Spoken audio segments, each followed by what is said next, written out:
the comments that we have after this passage, after this verse that I just read. He was a prophet, and he was a singer. And I didn't know until years ago I did this study to see how closely those two are related, and we will talk about that later. So here's this singer, and he prophesies, the battle's not yours. You're not going to have to fight in this battle. And so they worshiped the Lord. The next morning they got up. Jehoshaphat said, listen to the prophets. This was this man. And he told them to go out against the enemy singing, and they won a battle. The enemies all killed each other. It took them 3 days to gather the spoil. But here was another case where there was a tremendous amount of power as a result of song. The Anabaptists almost did not sing. Zwingli did not permit any singing in the Grossmünster, and there was no singing there until after his death. Conrad Grebel and Felix Manz were his students. Conrad Grebel writes to Thomas Müntzer, and he basically says he's not to sing. Now, we think maybe he was talking about the chanting in the Roman Catholic Church, the ritual chanting. We don't know. Although Blaurock describes an early Anabaptist service and nothing said about singing. So we're sort of thinking at the very beginning, the idea was that they were not going to sing. They were going to follow Zwingli. Fortunately, that was overridden. And did you pass out the handout? Somebody should pass out. Where is the handout? Yeah, pass them out so they have it. You'll have a quote on there about the Anabaptists and their singing. We have 130 Anabaptists identifiable by name. They include Felix Manz, George Blaurock, Michael Sattler, Balthasar Hubmaier, Hans Hut, Mena Simons, Dirk Phillips, Peter Ritterman, and others who wrote songs. Some of those are in my hymnal. And of course, we have the Ausbund. Now, in all three situations, whether it was under William Williams, whether it was under Jehoshaphat, or whether it was the Anabaptists, we have a tremendous amount of power released, spiritual power released as a result of singing. So you'll get your sheet and you'll see turn it to the side that says, sing the new song. Why? Why was there such a demonstration of power? Why is singing associated with such tremendous power? And I'd like to talk about 5 points. The first thing you will see on that sheet is songs result in supernatural enablement. And my purpose tonight is to convince you that singing is a resource. It's not just something we do to bolster our spirits and get ourselves in a certain mood to worship. It may be all of that, but it's more than that. It is actually a spiritual resource. Something happens when we sing. We had a preacher in our church years ago, John Risser from Virginia. He was a bishop, and he made this comment in his sermon. He said, beware of the boy who has no song. That boy is spiritually handicapped. I'm not saying you can't be a Christian if you don't sing, but you will be missing an extremely important resource. And we'll be talking about that as we go along. Paul and Silas sang and prayed. That's a tremendous combination, to sing and to pray in that prison. And we know what happened. Nehemiah explains why. He says in Nehemiah 8:10, the joy of the Lord is your strength. Now you can express joy in ways could you just give me one of those? I don't have one of them here. You can express joy, obviously, in ways other than singing, but singing is certainly probably one of the best ways to express joy. And Nehemiah said, the joy of the Lord is your strength. Some years ago, we were visited by Decio from Argentina, his wife Olivia from this country. They were married, and they spent almost their entire career in Operation Mobilization, full-time Christian service. And they were here in this country visiting. They were in Atlanta, Georgia. And the word went out through the city that people were to be very wary of visitors, because they said there have been several murders in the city. There are 2 murders on the loose. Keep your doors locked. Be very careful of who you let into your house. And Decio and Olivia didn't hear the warning. They were very friendly people. They decided they wanted to just leave their motel door open so their visitors that was coming that evening could just walk in. And in walked these murderers. They ordered them to the floor, and their method was then to shoot them in the back of the head. Decio got on the floor, face down. Olivia did not. She was sitting on the edge of her bed, and she stood up, walking toward them, singing, "Jesus loves me, this I know." And they turned and they ran. Now, the question I should have asked before I told that story is, if someone attacks your family, what would you do? That's often asked of us non-resistant Christians. So you don't fight. How would you protect your family? I'm sure we would pray, but it'd be interesting to know how many of you would have told me you would sing. This is a resource. Now, I'm not saying that would always happen that way, but this is a powerful resource in addition to prayer that we should apply when we're in situations like that. Jesus did. He sang before he went to the cross. And I would just like to read to you his state of mind before he went to the cross. Mark chapter 16, Mark 14, and here it is.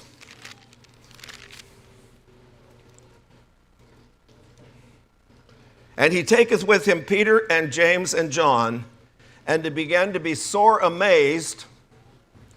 If you check that word, it means stricken with terror and horror,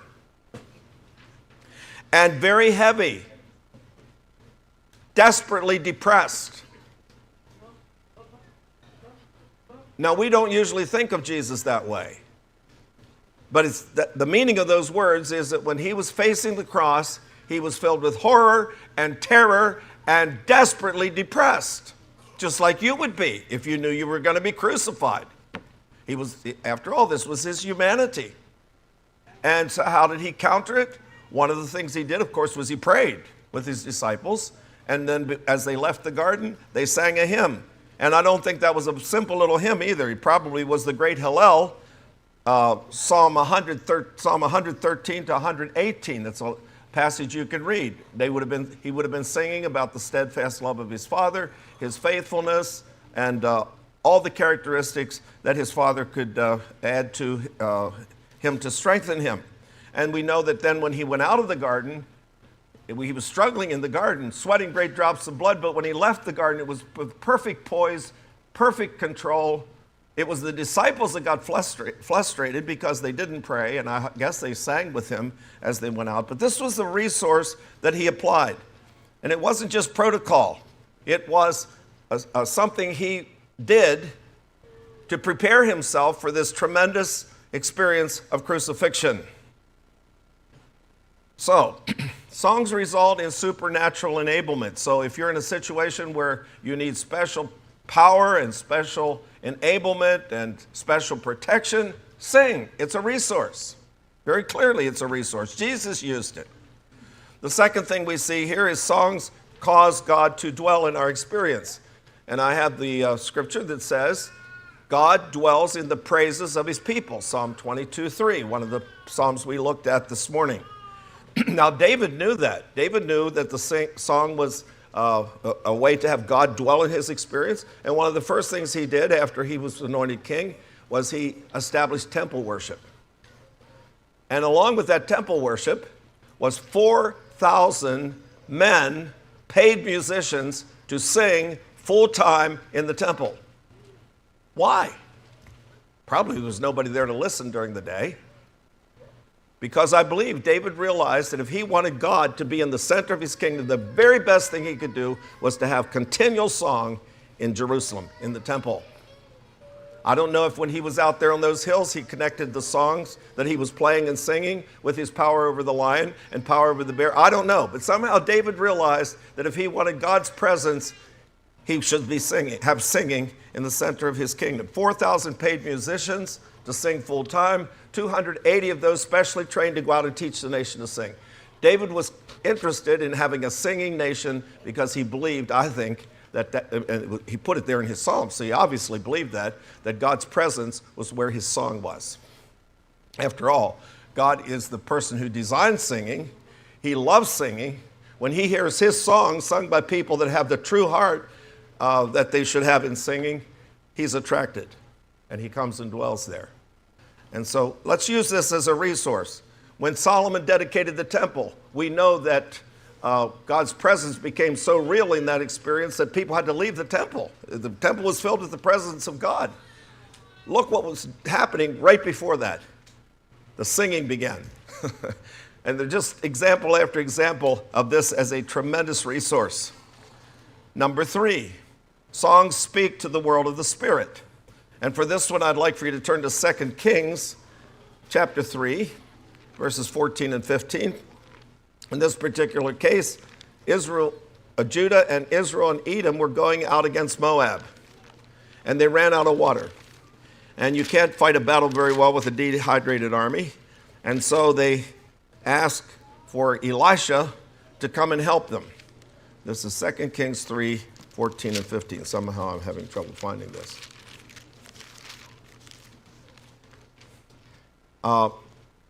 This is a case where Jehoshaphat is going into battle with these kings, Judah, Israel, and Edom.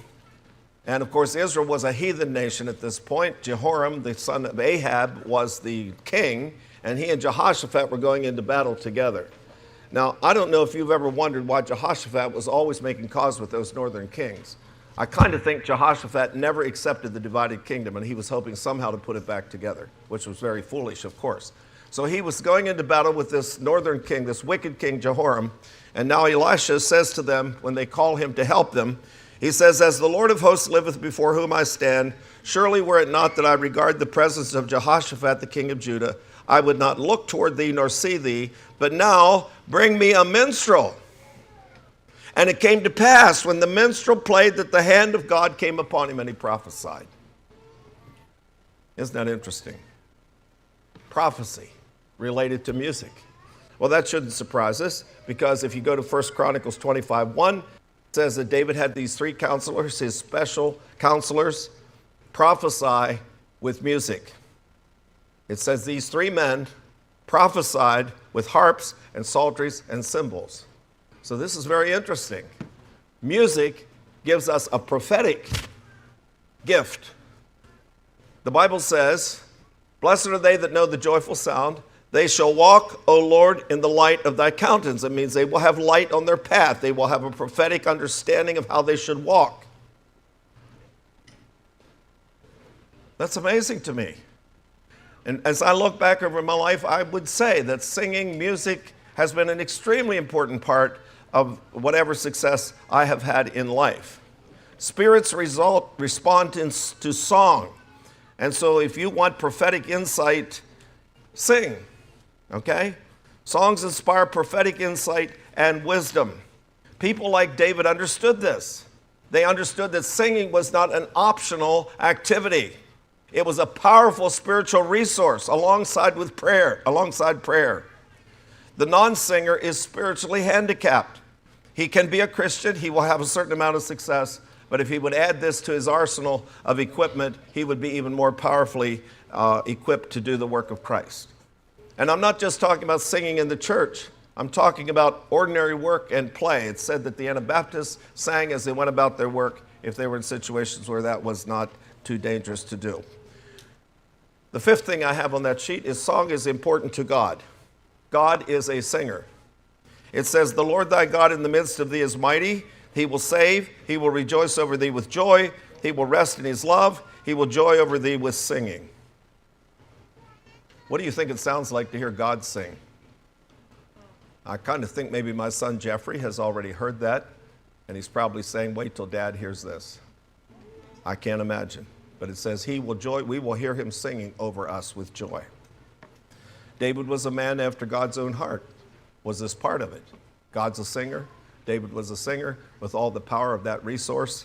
I kind of think that was part of his identity with God.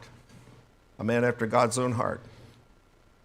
Job 38:7 says that creation, all the morning stars sang together. This is very important to God. Music is very important to God.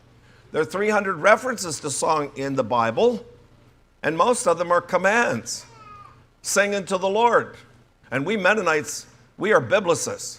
If there's one verse in the Bible that tells us something, we will obey it.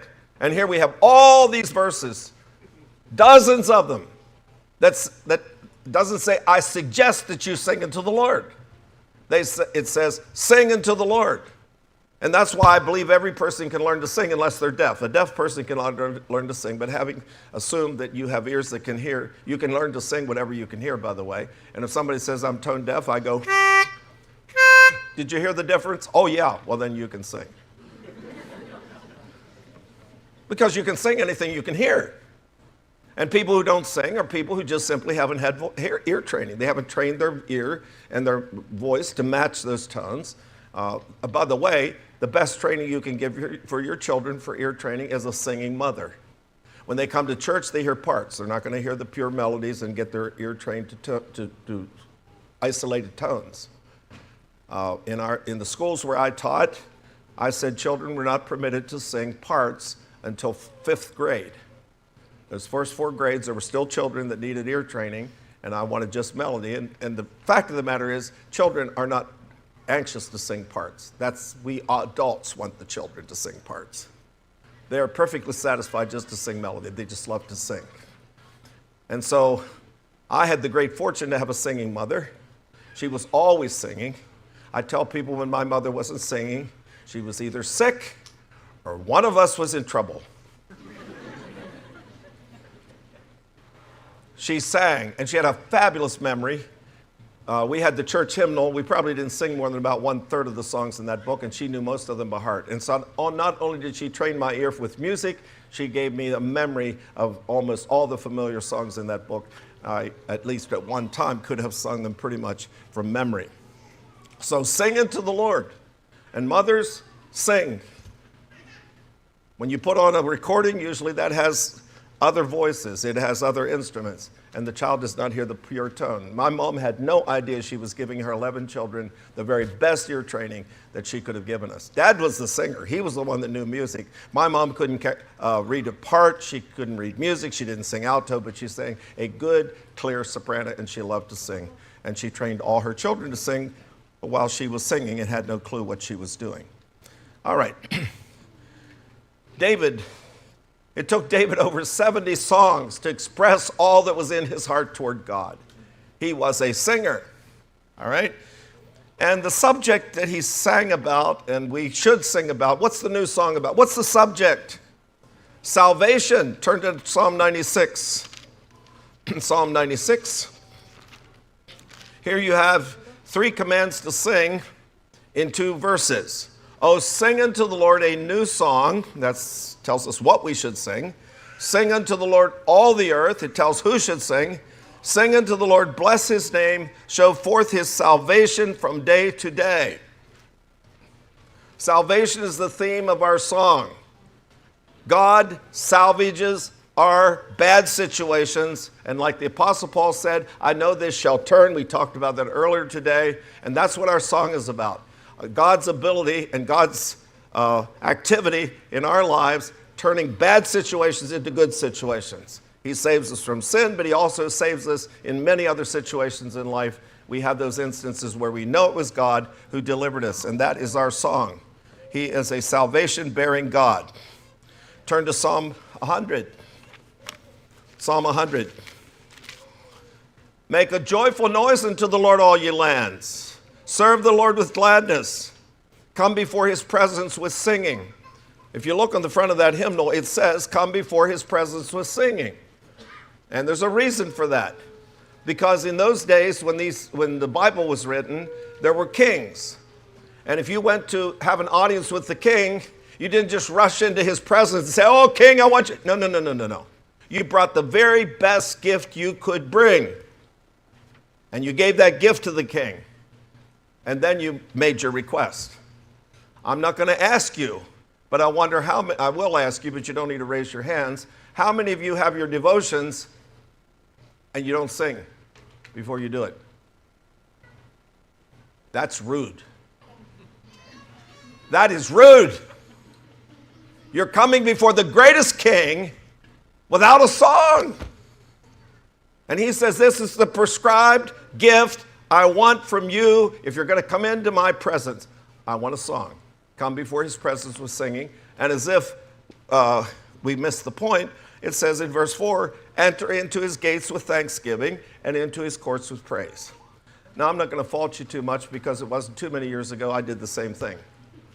But I have learned to do what God wants us to do, and that is I usually sing, or in fact, I always do before I have my devotions. I have to wonder how many more of our prayers would be answered if we didn't just rush rudely into God's presence, and we actually came and showed the respect and the honor of the gift that he's asked us to give. And by the way, we Christians are the only ones who sing. If you go to these heathen countries, we had it with William Carey, you have 1.5 million gods in India, and they're still counting, they say, and all of them are angry. All of them are angry. And their songs are begging those gods to have mercy on them, and they're mournful songs, and they're depressing songs. I was in India, I saw their shrines, I heard their music. It is not happy music. We have a God that wants us to us to make a joyful noise. He wants us to be a people who are glad, serve the Lord with gladness, come before his presence with singing. For the Lord is good, his mercy is everlasting, and his truth endureth to all generations. Israel was a tiny nation about the size of New Jersey in our country. It was hemmed in by mighty empires. It was often crushed by irresistible forces. They had no advantage over other people except for their God. And they spent much time singing and treating his presence by song. Now, I have two things on that sheet down at the bottom. Two New Testament concepts of song. The first one is, song is the authentic expression of the Spirit-filled life. It says, be filled with the Spirit, speaking to yourselves in... No, it's tongues. Isn't that what we're told? The evidence that you're filled with the Spirit is you speak in tongues.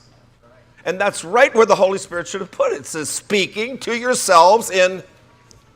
Oh, but it's not there. Songs and hymns and spiritual songs. The evidence of a Spirit-filled life is a life that is so filled with joy and song you cannot quench it. You can burn the man at the stake, he still will be singing. Joy, I told you, is the infallible evidence of the grace of God in the life, and that's what this is saying. If you're really filled with the Spirit, if you're really filled with grace, if you're really filled with the supernatural energy of God, you will have an irrepressible song. No circumstance will stop you from singing. That's the first thing we learn about song in the New Testament.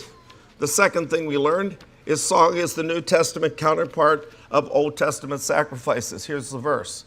Hebrews 13:15 says, by him, therefore, let us offer the sacrifice of praise to God continually. That is the fruit of our lips, giving thanks to his name. Now, the fruit of our lips doesn't have to be song. It can be thanks given other ways, but a very good way to express our thanksgiving in song is in song. And when you brought a sacrifice in the Old Testament, if the New Testament song is at least one way of giving thanks and having a sacrifice of our lips, in the Old Testament, what were you supposed to have when you brought this? What kind of sacrifice were you to bring? What was to be true of that sacrifice? What? Without blemish. It was to be a perfect sacrifice. So we should bring a perfect sacrifice of song. I look around in church. I didn't do it here. I was trying to be nice. But at home, I look around and I look over there and I see someone, and I think, oh dear, there's a lamb with a broken leg. And over there's one without a tail. And there's one that has an eye missing. That's what they're bringing to God. We should put our whole heart into singing. And we should cultivate a perfect heart. And maybe the song isn't the most beautiful this way. In fact, we had a man who visited our church, and he could not sing, well, at least when you were singing, he was never on tune, and he sang louder than anybody else, and we all knew when he was there, and it was a little bit trying to have him sing. But I have no doubt, knowing him, that he had a perfect heart. And perhaps his song that didn't sound the greatest to us was the best song that was being sung. So the first thing is, and I think he was doing the best he could do singing. They seated him one night beside me in the service, And he loudly proclaimed to everybody after the service he would never sit beside me again because I got him off the tune.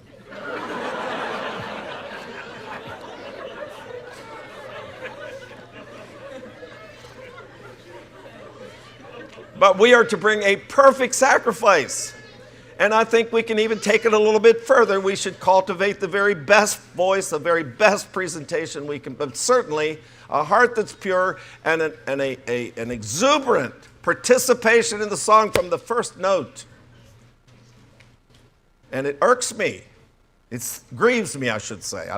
Shouldn't be irked. But it grieves me when I see people singing half-heartedly, and there's this person looking all around, singing every other note, one half step behind the tempo. If this is a counterpart of the Old Testament sacrifice, it should be the very best rendition of our hearts in singing that we can possibly give to God. So here we have two New Testament concepts of song. Unquenchable praise is the infallible, authentic evidence of the filling of the Holy Spirit. And we are to bring a perfect sacrifice to God, which is our song. Now you take out that songbook, and we're going to sing the last verse of this song.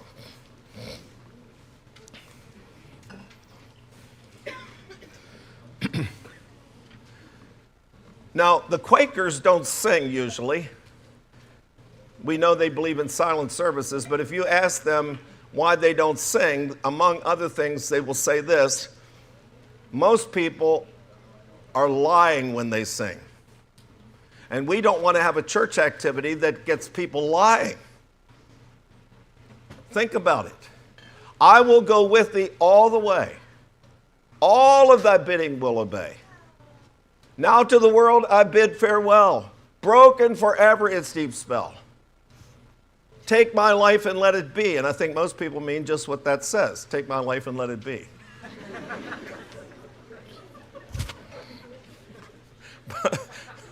But we sing, take my silver and my gold, not a mite would I withhold.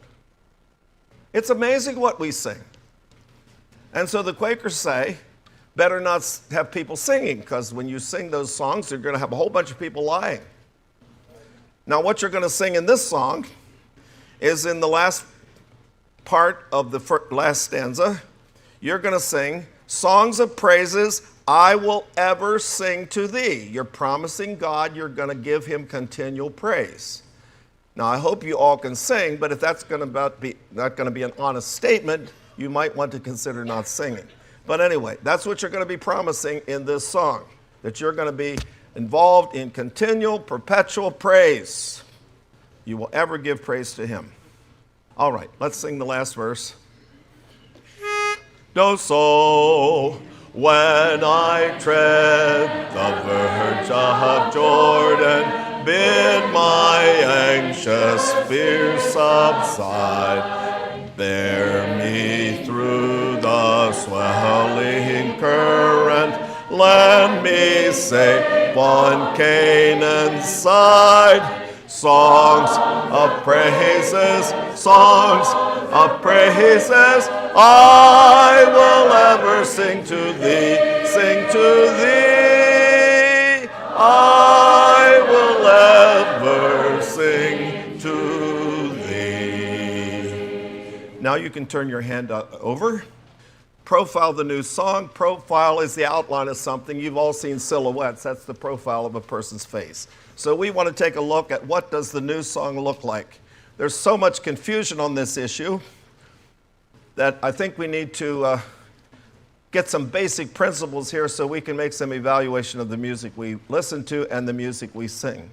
Some years ago, there was a group of Christian students from a Christian school that visited Mayflower 2 at Plymouth Rock in Boston, or Plymouth Rock in Plymouth, in Massachusetts.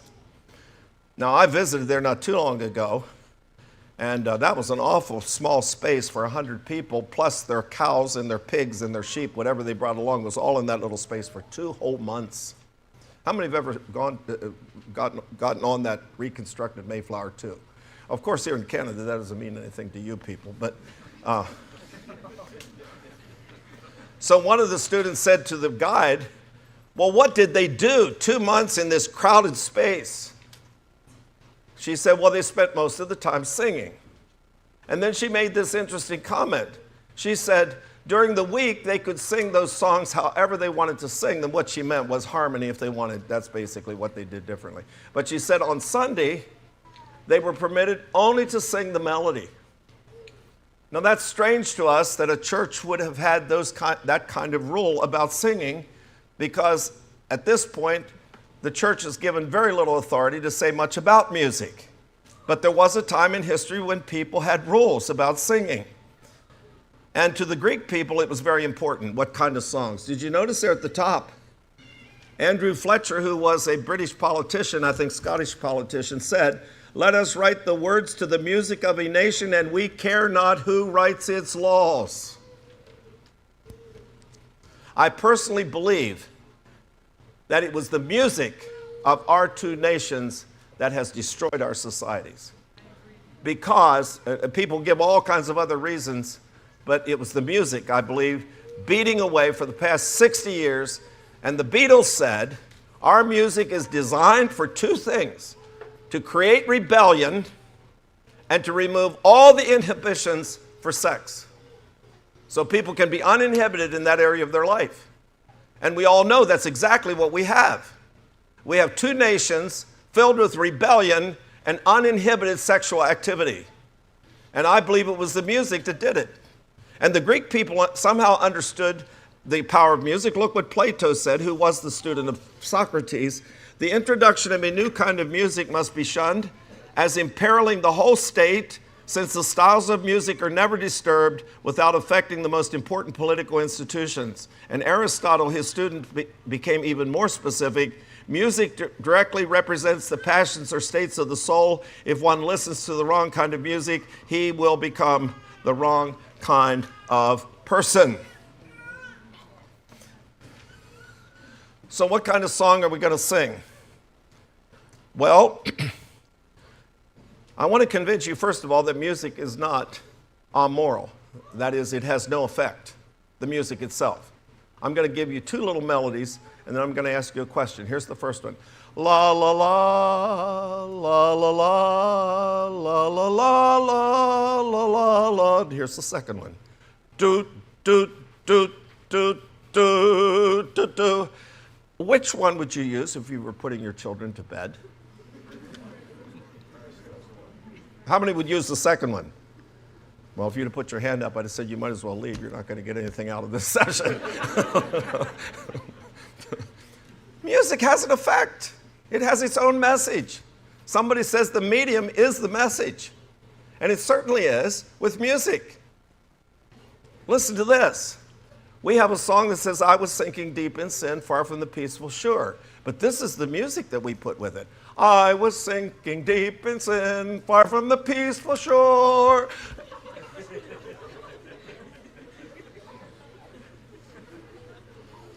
Why are you laughing?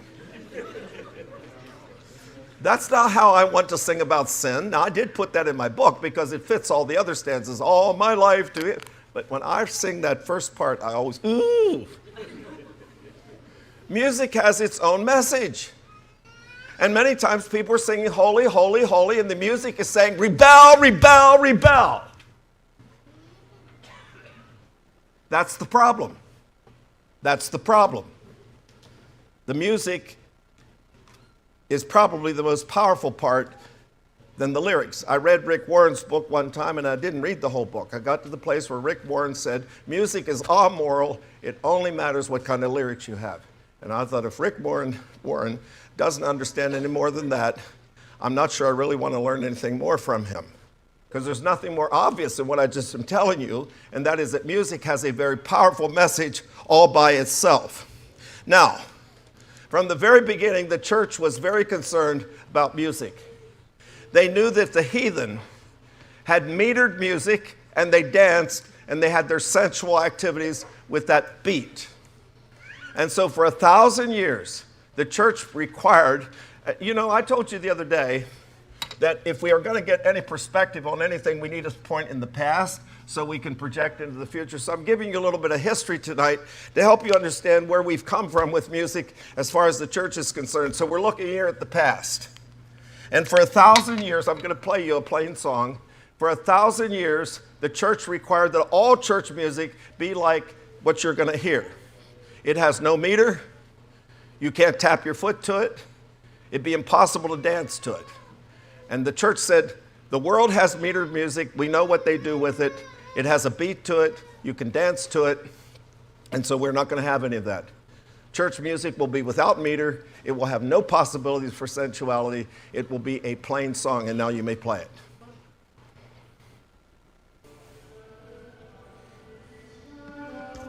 Now, if you feel like dancing, you can get into the aisle and do it.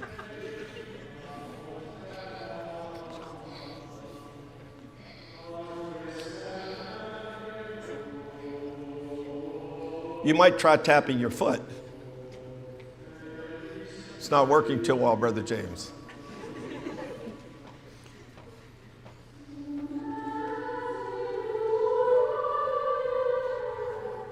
I think that's pretty nice, actually. I could learn to like that.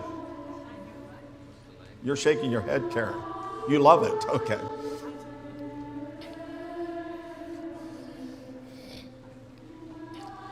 You can turn it off. Now, the only problem with that, you have to practically be a trained choir to sing it because you don't know how to move together. There's nothing to say we're going to move together. And so the Amish sing, they're not singing the plain song, but it's music sort of like this.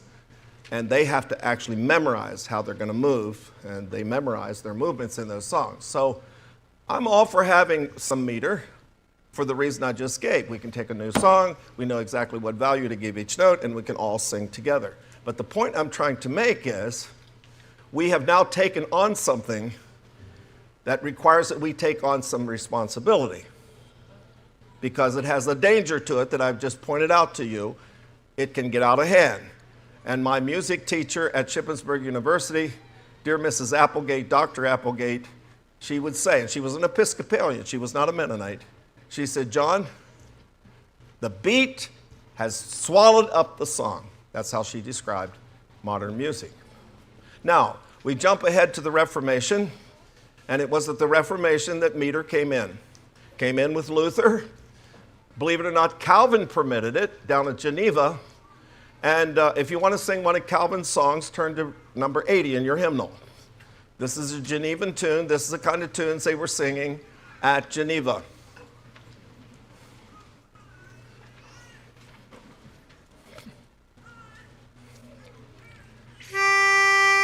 Let's sing one verse of it. Ye nay.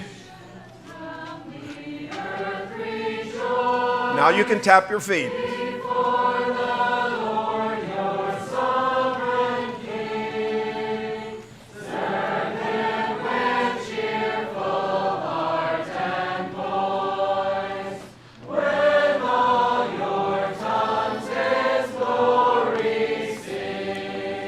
And Queen Elizabeth back in England, where they were still singing the plain song in the Church of England, and she was not a great outstanding saint by any means, with great discernment, but when she heard that, she was scandalized.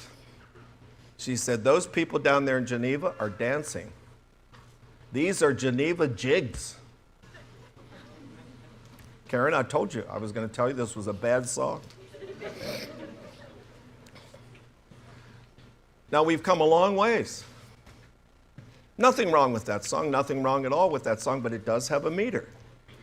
And I've heard songs like that where somebody, in fact, I heard When I Survey the Wondrous Cross, the group started out with a nice a cappella, very stately first verse. Second verse, just a little tick in the background. I thought, oh no, here it comes. And by the last verse, it was a full-fledged rock melody. And that song illustrates what we need to consider. Where are we going to draw the line? When does it become sensual? Because it is the beat that gives the sensuality to the song. That's the main thing that we have to be concerned about. Well, What happened in the United States? In the 1800s, we're talking about the 1800s. I'm just simply, I think a lot of people are not thinking, they're not, what I'm telling you that they haven't considered, partly because nobody's told them. But in the United States at the beginning of the 1800s, we had something happen. We had the Methodist camp meetings in the South. They were influenced by people who lived in the South. And those songs were written for those camp meetings. There were thousands of people sometimes, no songbooks. And in the early 1800s, many of the people couldn't read. And so what kind of song do you teach a huge crowd of people with no songbooks? Well, you teach a song that has a little bit more repetition, so it's easy to learn. A rather simple message, a little bit more emphasis on the rhythm, and a refrain, so at least if people can't sing the stanza, they can all join in on the refrain. And after all, it is a camp meeting. You want to get a little bit, people psyched up a little bit for a camp meeting spirit. And so that's the kind of song you write. Right on the heels. Now, this all happened in the United States. This wasn't happening in any other part of the world, Christian world. So on the heels of the camp meeting, you have the Sunday school movement. Well, again, you have hundreds, perhaps thousands of children who can't read. There are no songbooks. So what kind of Sunday school songs are you going to write? You're going to write songs that have a little more repetition to make it easier to learn. You're going to have a little bit more rhythm because children love rhythm. And you're going to have a refrain so all the children can join in on the refrain. On the heels of the Sunday school movement, this all happened in one century. On the heels of the Sunday school movement, you have the gospel song era. You have Moody and Sankey and all their associates. And here they have these mass crowds of people for an evangelistic crusade. And again, no songbooks. Later on, they did have songbooks, but you have songs written for mass crowds, same thing. Songs that are a little more repetitious, more simple gospel theme, and a little bit more rhythm, and a refrain. So by the end of the 1800s, there were thousands of these songs written, and they began to find their way into our hymnals.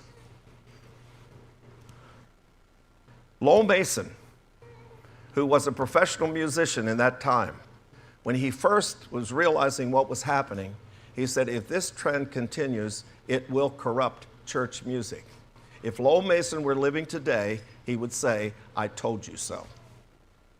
That just kept right on going. More repetition, a little bit more emphasis on the rhythm.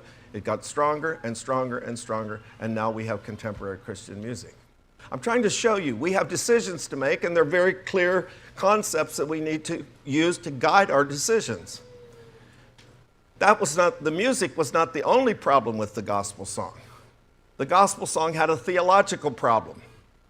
The gospel songs were written, I told you, for the revival meetings, for the camp meetings. The theme was you need to get saved so you can go to heaven and how wonderful heaven's going to be. Later on, there were songs written on other subjects, but most of the gospel songs, if you go through the hymnal and you want to know what the gospel songs are, technically, or rather generally, they're the songs that have a refrain. So go through your hymnal and count all the songs that have a refrain, and that'll be how many gospel songs are in your hymnal.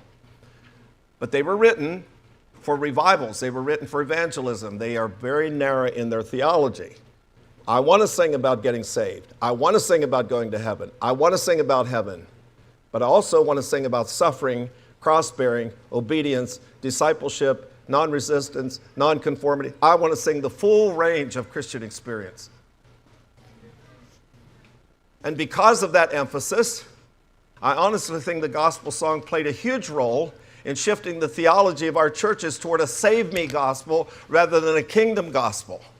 Because it was all about getting saved and going to heaven. It was all about that. And it is about that, but it's about a whole lot more than that. And the songs we were singing for the last while, and one of the reasons I did this hymnal, I wanted to woo people back again to sing our full theology and a better theology. Lowell Mason and Thomas Hastings resisted this movement. They didn't resist it by getting up and scolding people. I hope I'm not scolding anybody. Thomas Hastings and Lowell Mason, I think, had a philosophy that it was better to light a candle than to curse the darkness. So what they did to counter this was they wrote songs that were just as easy to learn, just as delightful to sing, and they were hymns. And so what did they write? They're songs we love to sing. They're just as delightful to sing as any gospel song. Joy to the world. Rise, glorious conquer, rise. When I survey the wondrous cross. Hark, 10,000 harps and voices. I'll praise my Maker. To thy pastures fair and large. Lo, what a pleasing sight. My faith looks up to thee. Blessed be the tie that binds. There is a fountain filled with blood. How gentle God's command. And you can make a huge list of Lowell Mason songs, and they're all delightful songs to sing. And he was trying to counter this movement. He was saying we need to stick with the hymns. This is not a good trend. Thomas Hastings wrote, from every stormy wind that blows, majestic sweetness, rock of ages, just as I am. William Bradbury, the Sunday school songwriter, just as I am, 'tis midnight on Olive's brow. How sweet, how heavenly is the sight. So there you have it. That's sort of a short history of where we've gone with church music. We've gone from the plain song to metered songs that were hymns. When the metered song is a hymn, it doesn't run away with the rhythm and it doesn't run away with the repetition. A hymn is a good stately song, and it has meter, and it's designed in a way that is stately and complete in its effect. And so I think that's all I have to say until we do some, I wanted to say this before we look at some songs.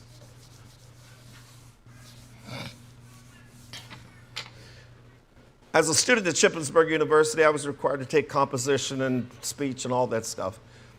And they taught us how you can communicate most effectively. And there were 4 principles that you got. It doesn't matter what communication course you took, and what I want to tell you is this applies to music. They said that you have to do 4 things to make the most powerful effect when you're communicating. First of all, you have to have a clear theme. And it should be stated near the beginning somewhere. This is what this is about. Okay? Then you have to have repetition of that theme so that people get rooted into their thinking.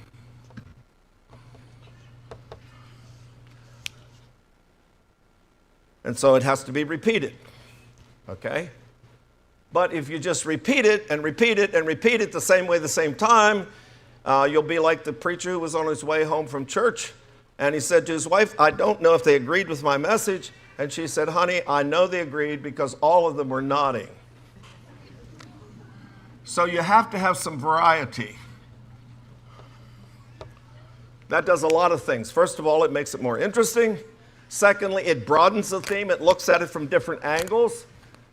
It gives breadth and depth and variety, and it just does wonderful things to this theme if it's repeated with variety. And so a good message will have a theme.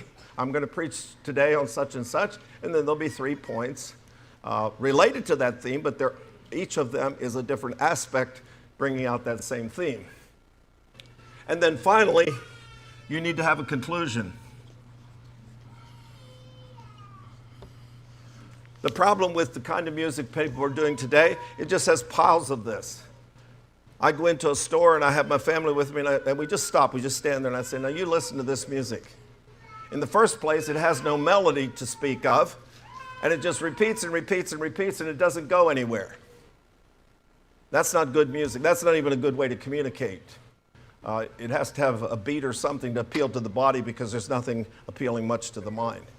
And so there you have those 4 principles, and I'm going to show you how they apply to the best music. First of all, though, I'd like for you to turn to Revelation chapter 5, and there we have a copy of the new song that we're going to sing in heaven. Revelation 5.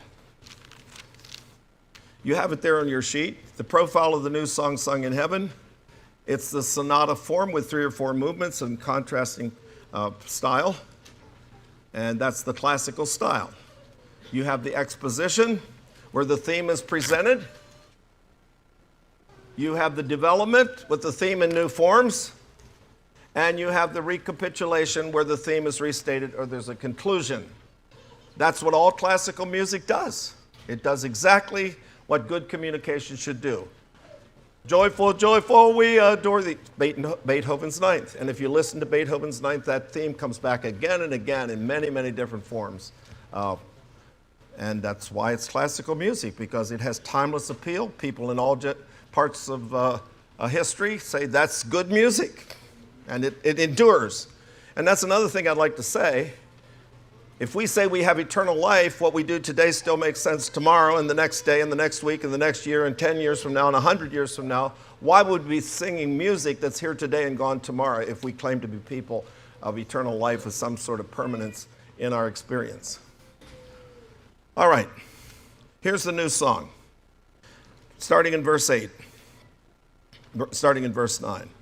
You have the 4 beasts and the 24 elders, and then they sang a new song, and here it is.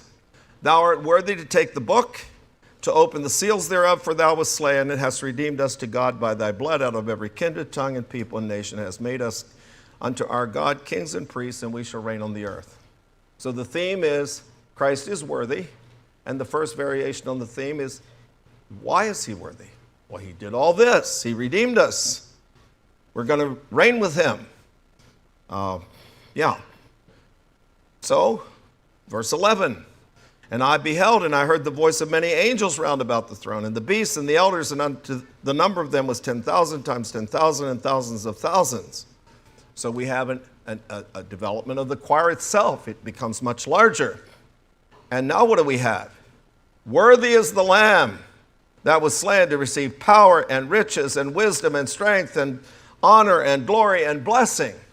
So the second variation is, how worthy is he? The first variation is, why is he worthy? That's the first part of the song. How worthy is he? That's the second part of the song.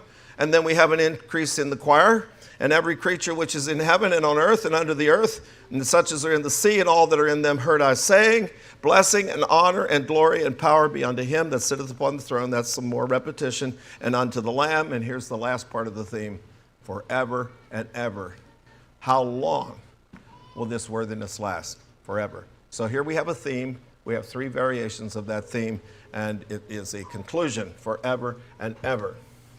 So I think this is sort of a confirmation of what people discovered without reading the Bible, that that's the way you communicate. You have a theme, you have repetition, you have variety, and you have a conclusion. And then you have a song that will last a long time because you did it the way we were designed to receive it and the way God himself writes his song. So let's have some songs put up here. Put up the first one. And we will analyze it. First one is Come Thou Almighty King.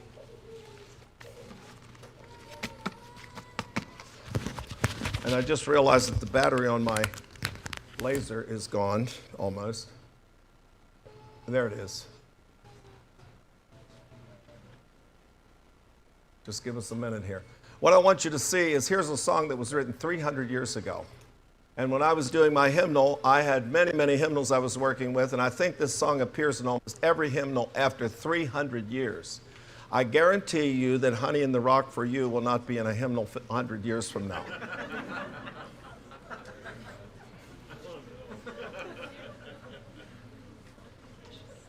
So why is this a song that's in almost every hymnal, and you probably could sing it every Sunday for quite a while before people would be tired of it?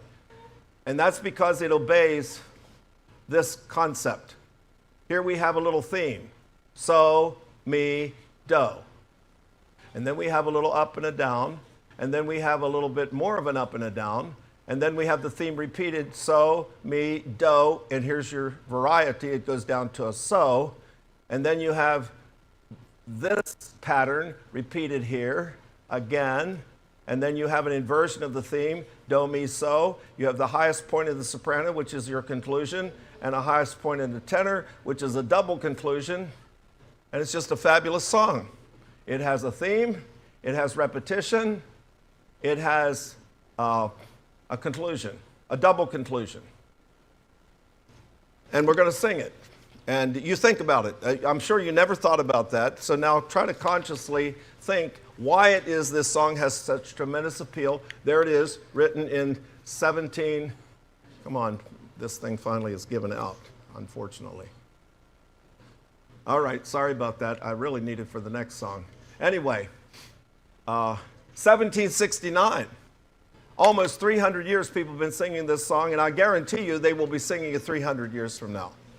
All right, let's sing it.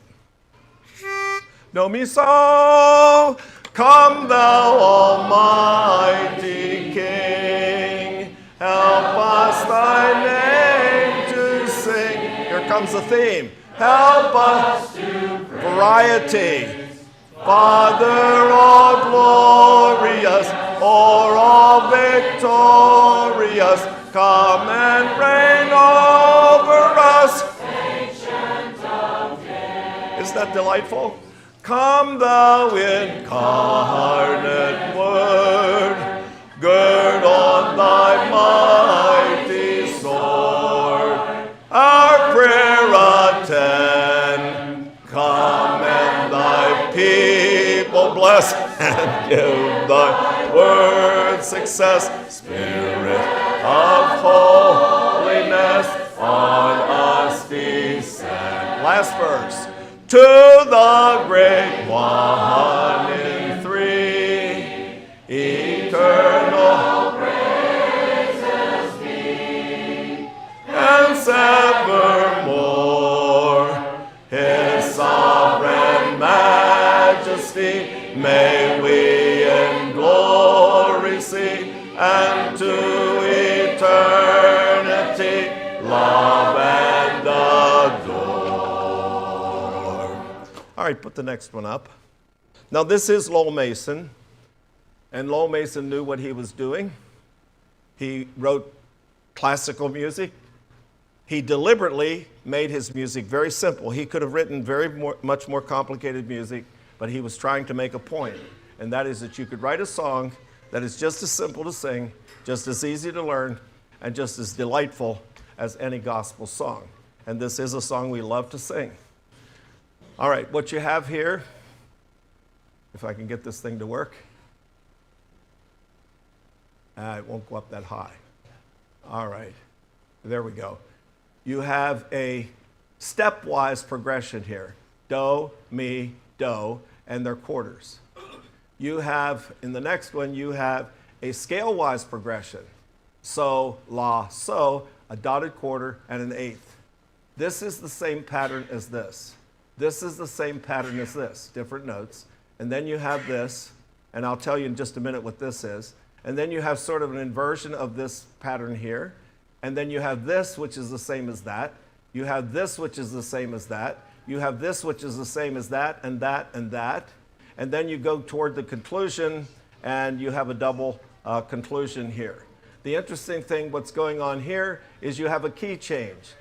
You have a key change from the key of C to the key of G, and then you have this that brings you back again to the key of C. And it just is a delightful composition with all that variety in it, especially that key change up there, which you never knew that was a key change. Thank you. You have a better one. I do. Yeah. Well, this is what you call service with a smile. Thank you. Put this slider there. And that's all I need. It's just that. Oh, my dear. What an improvement. All right. Anyway, so there it is. And that key change there, I want you to listen for it. But you have all that repetition with all that delightful variety, and then, of course, a double conclusion. Okay, let's sing it, and you listen for that key change, and I'll try to remind you of the repetition. Do, so, mi, do. Rise, glorious conqueror, rise into thy native skies. Now we're going back to the key of C, and wherein manifold the clouds are backward rolled, pass through those gates of gold and reign in light. Victor. Listen for the key change. Hear that?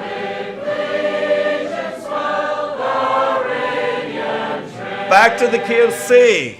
Graces all heaven's fire, each angel sweeps his lyre and claps his wings of fire. The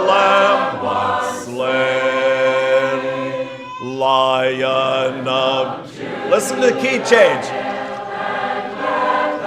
Name prevail from age to age. Lord of the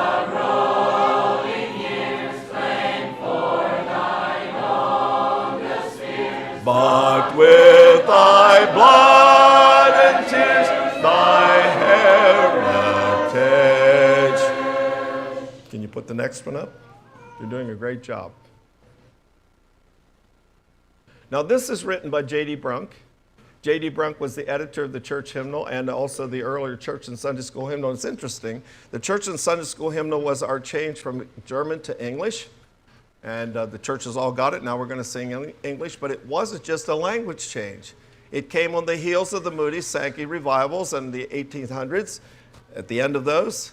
And it was just, had gospel songs in it, a lot of gospel songs in it. And then in 1927, the church hymnal came out, and this same man was the editor. And it's obvious that he had rethought this whole thing. And he decided, I should turn this off and save this battery. Okay. He had decided that the gospel songs should not be sung in our regular services. They should be hymns. And so he proposed a hymnal that had no gospel songs. Now, mind you, they for 20-some years had the church and Sunday school hymnal with a lot of gospel songs, and they were already singing them. And Herald Press, the publisher, said, we'll never be able to sell this hymnal. You must have 20% of the songs in the new hymnal that have refrains, which means 20% gospel songs. And so that's what the church hymnal had. It had 80% hymns, 20% gospel songs. And I looked at that and I said, you know what, that served us well, and that's what you'll find here, 20% gospel songs, 80% hymns. Because not all the gospel songs they're not bad songs. In fact, when peace like a river, it is well with my soul. As far as I'm concerned, that is a hymn. Great is thy faithfulness, that's a hymn. To God be the glory, that's a hymn. Especially some of those earlier gospel songs, they were good songs. They had a deep message, and they did have wonderful music. And then they sort of gradually got worse, and the ones that were written after the 2000 were definitely worse than the ones that were written before. So all we're saying is this. Here are the danger points. Rhythm. Here's the danger point. Gospel songs. Decide how much of that you're going to have before it lessens the quality of what we're singing and introduces something we don't want. Now, this is written by J.D. Brunk. He was a professional musician. What's going on here? What did I do wrong? How do I get the red? It's blue.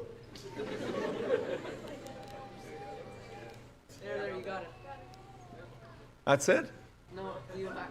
Do what you did before again. Press it again. I'm 77 years old. I give it to these people for the next generation. Thank you. All right. So here we are. So we have a little thing here, and then we have this repeated. All of this starts to repeat what was here. Okay, you see that?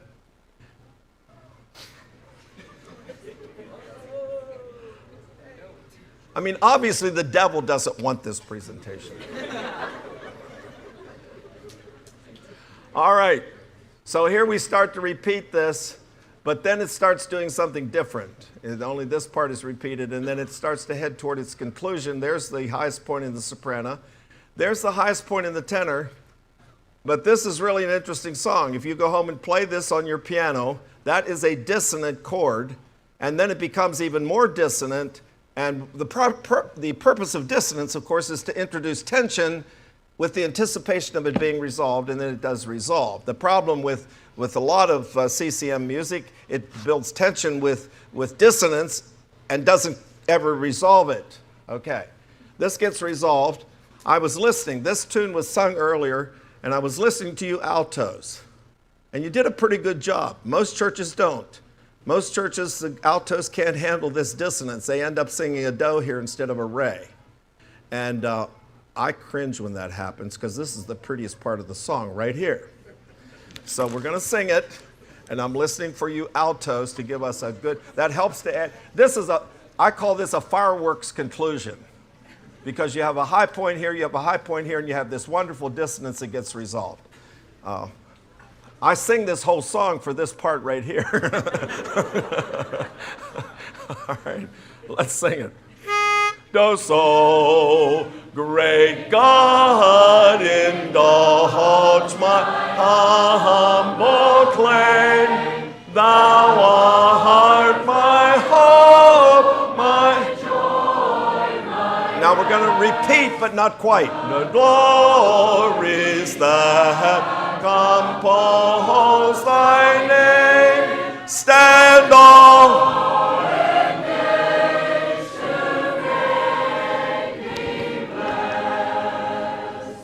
I think that's the best I have ever heard altos do that, except at Shippensburg. This is a delightful composition here. Let's sing the last verse. I'll lift my voice, I'll raise my voice while I have breath to pray or praise. This work shall make my heart rejoice throughout the realm.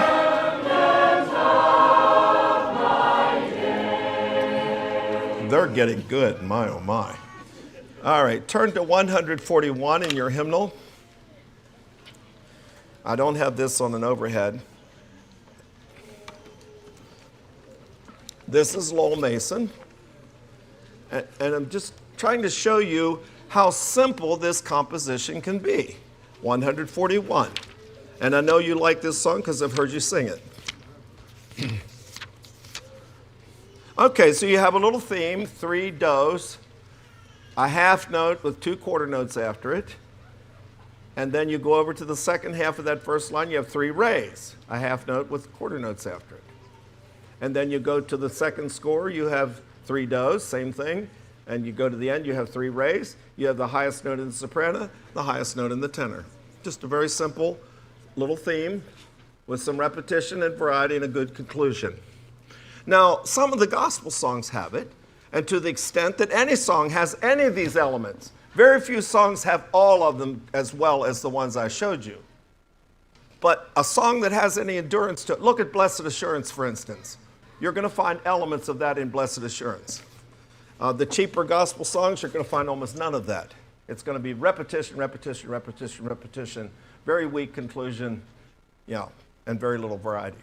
Okay, let's sing this. This is a favorite song. We sang this song for years before this hymnal was published. I love that last verse. Thy children shall not faint nor fear, sustained by this delightful thought. Since thou, their God, art everywhere, they cannot be where thou art not. Oh, what a wonderful thought. So let's sing verses 1, 3, and 4. On verse 3, let's have the tenors take the melody. Let's switch tenors and sopranos. Altos and basses sing your regular part. Let's sing all the verses. On verse 3, let's have the tenors take the lead. And then on verse 4, everybody 18 years of age and under, keep those parts, and everybody else above those ages go back to your regular parts. And we'll have 6 parts. No, Father.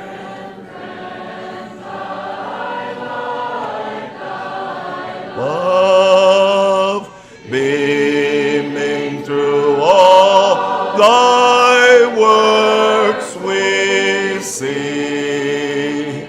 Thy glory gives the heavens above,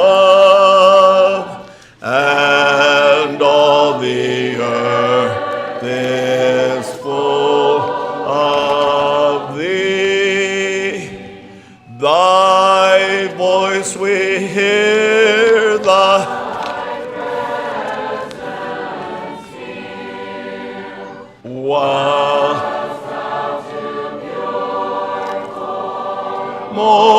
mortal sight, involved in clouds invisible, reigneth the Lord of life and light.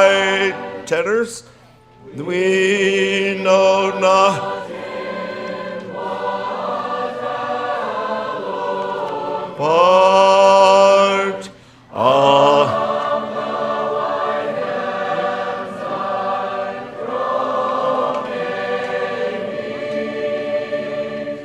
but this we know that where thou art, strength, wisdom, goodness dwell with thee. 6 parts. Thy children shall not faint, nor fear, sustained by this delightful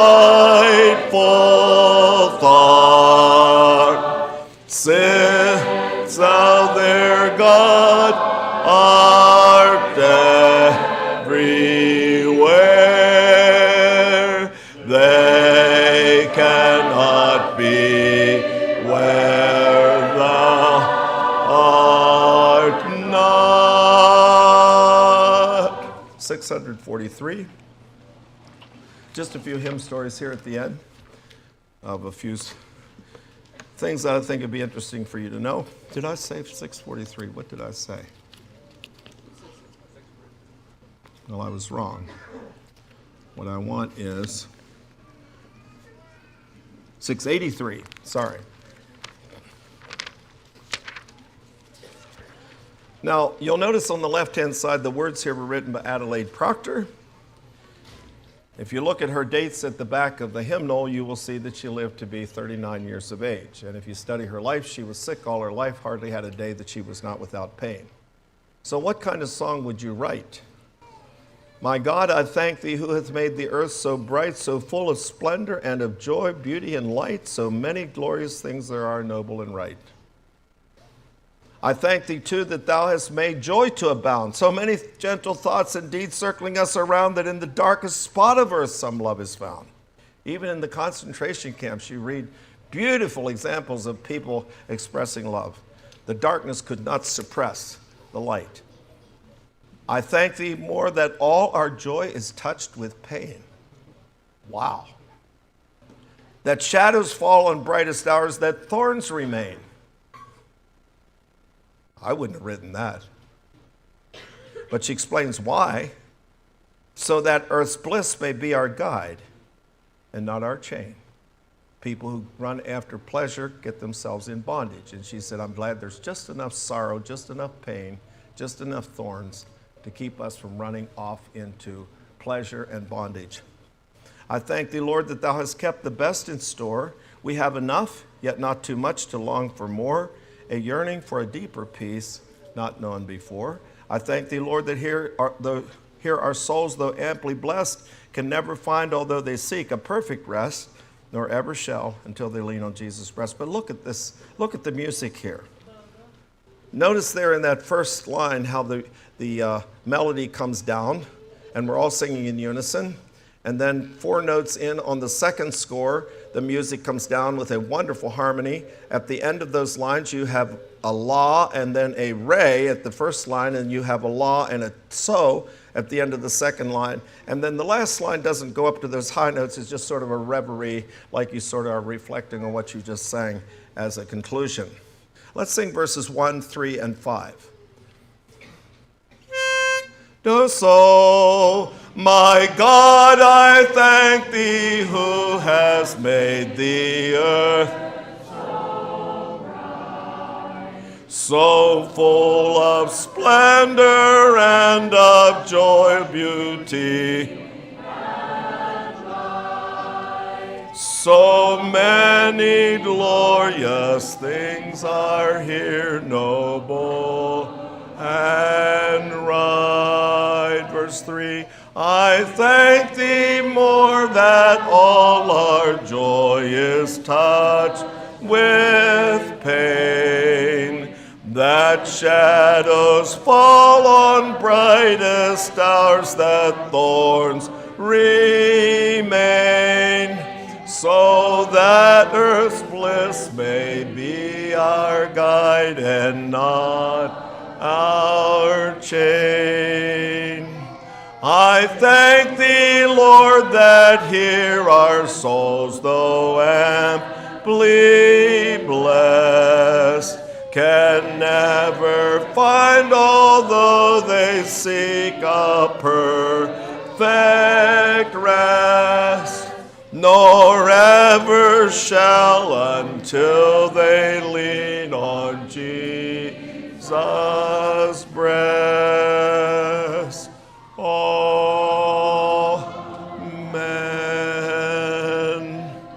778, we'll just sing a couple more. You will notice on the left-hand side, the writer of this text is William Voorhees. You might be interested in going online and getting the story of his life. The book is The Bridge of Love by Grace Fletcher. This man decided to go to Japan as a missionary.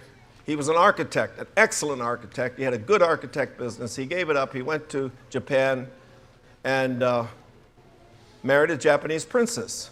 That's quite a story in itself because Japanese people do not marry Americans, and he had to have the Queen's blessing to do it. And while everybody opposed it, she let them get married. And the princess's father was a womanizer, an awful person. She had determined she would never marry until this man walked into the room, and she immediately sensed that he was a different kind of person. And she fell in love with him. And he became a citizen and taught the Sermon on the Mount. He was non-resistant. I think he was a Presbyterian. He was not raised in our circles, but he fell in love with the Sermon on the Mount, and he was non-resistant, and that's basically what he taught, was the Sermon on the Mount in Japan. And then the war broke out, World War II, and now here his native country is at war with his adopted country, and they hated him because he was an American, and he and his princess wife were driven up into the mountains to grub for their food to just survive the war. And then when the war was over, he was still a hated person, but he won their love back again. And in the end, he helped to negotiate the peace between the United States and Japan. Just an outstanding person. If you were copying it down, the title of the book is The Bridge of Love by Grace Fletcher. It is an amazing story. Let There Be Light, this is his testimony, written before World War I, 1908. Do me, let there be light, Lord God of hope, on the earth. Let broad humanity have birth. Let there be deeds instead of boast. Within our passion, hearts instill the calm that endeth strain and strife. Make us thy ministers of life. Purge us from lust that curse and kill.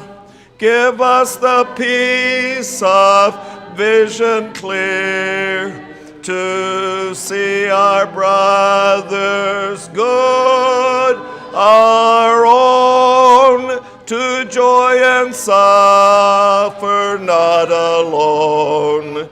The love that casteth out all fear. Let woe and waste of warfare cease, that useful labor yet may build its homes with love and virtue filled. God, give thy wayward children peace. 805, we'll close with this one. I think this is familiar. Is it Master of the Tempest is Raging? How many know it? This song would not be in our hymnal if it had not been for the death of our president, James A. Garfield, who was shot in a train station on his way to a class reunion.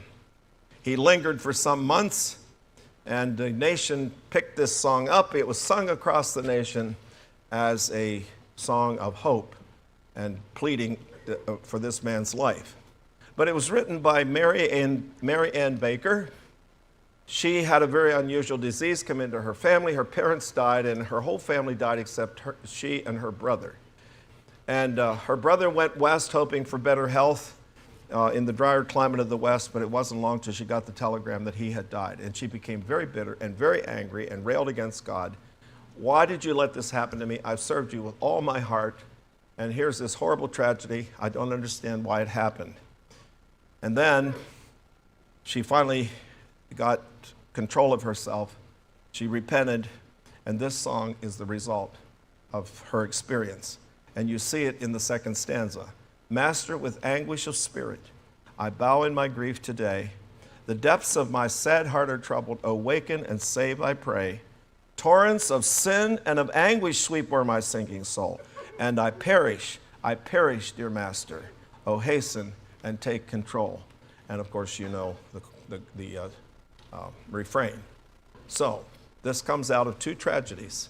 The tragedy that brought the song into existence in the first place, and the tragedy that brought the song to the attention of our nation, and then it began to appear in many, many hymnals, and we have it as a result. These hymns are just such wonderful hymns, and I consider the hymnal the best literature that the church has produced over the past, how many thousand years? We have songs written in the Old Testament era. I think it was A.W. Tozer said if he were driven into some seclusion somewhere, he would take his Bible and a good hymn book. It is the best. All right. Do so, Master, the tempest is raging, the billows are tossing high.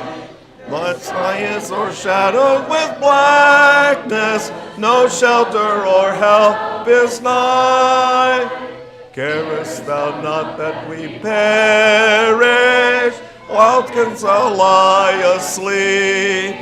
When each moment so threatening, a grave in the angry deep.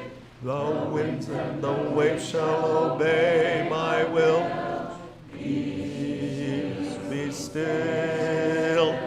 Whether the wrath of the storm-tossed sea, or demons, or men, or whatever it be, no water can swallow the ship where lies the Master of ocean and earth and skies. They all shall sweetly obey my will. Peace be still, peace be still. They all shall sweetly obey my will. Peace, peace be still. Now, did you notice there in that second to the last score above skies, there is a so. And I put that there because I like to hear that high note. So don't all do it. It gets screamy if you do. But if a couple of you would do that, that would add to the build-up and conclusion there at that spot. Okay, now, Master, with anguish of spirit, I bow in my grief today. The depths of my heart are troubled. Awaken and save, I pray. Torrents of sin and of anguish sweep o'er my sinking soul. And I perish, Master. Oh, hasten and take control. The winds and the waves shall obey my will.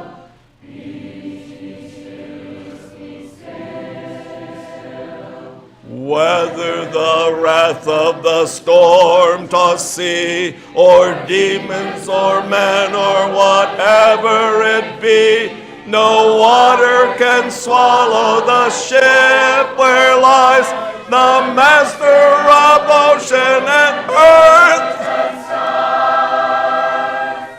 They all shall sweetly obey my will. Peace be still. still. They all shall sweetly obey my will. Peace, peace, be still. Master, the terror is over, the elements sweetly rest. Earth's sun in the calm lake is mirrored, and heaven's within my breast.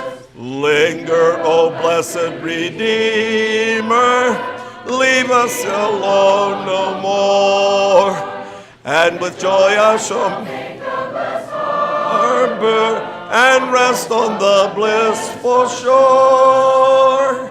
The winds and the waves shall obey my will. Peace, be still. Whether the wrath of the storm-tossed sea or demons, whatever it be, no water can swallow the ship where lies the master of ocean and earth. They all shall sweetly obey my will. Peace, be still. Peace, be still. They all shall sweetly obey my will. Peace, peace, be still.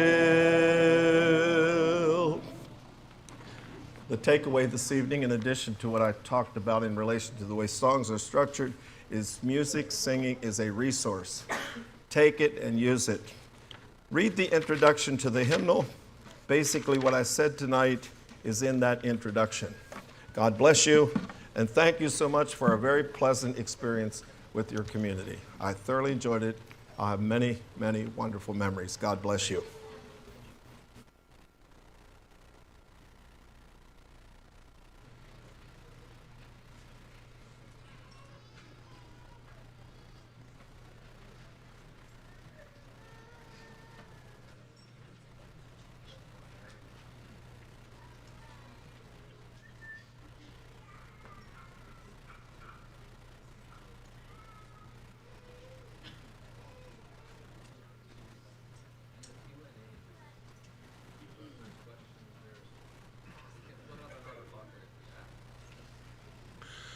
All right, I think that takes care of our day. Thank you, Brother John, for that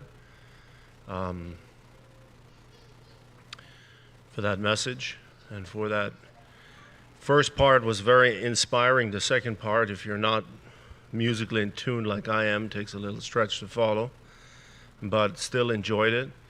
What was I going to say? So I think we've been here for a long time today. I notice a lot of the children are tired. We will dismiss. And for announcements for tomorrow, it is a 1 o'clock gathering in the afternoon. It's going to be the men. It can be unmarried men are welcome to come. There will also be a Q&A. So if you have any questions that you'd like to ask, it's also going to be live streamed. Okay, so it is going to be live streamed, so you can listen in on it. Is that it by way of announcements? I think so.